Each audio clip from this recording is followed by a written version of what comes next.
লোকটা তো কেউ মতলব মানে কেউ নাই নাই বলতে একটা বাইক নামানো আছে এই থাকতো সিএসআরের ভিতরে, ঠিক আছে। তো মানুষের বাড়িতে গিয়া খাওয়া দাওয়া আনতো বা ভিক্ষা করে খাইতো, যেটা আজকে 10-12 দিন ধরে মনে পাওয়া যেতেছে না। 10-12 দিন হচ্ছে বেড়াতে কেউ দেখে না, আর এরকম তো খোঁজ করি না, কেউ নাই যে কই গেছে কি আসে কিছু।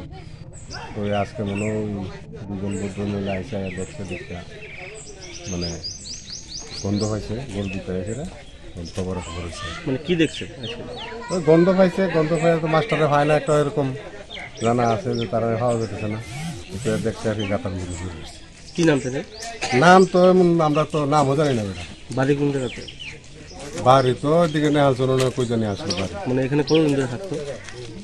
তো অনেক দিন হয়েছে, কিন্তু অনেক দিন হয়েছে। বয়স কিরকম হয়েছে? বয়স তো হবে 50-50।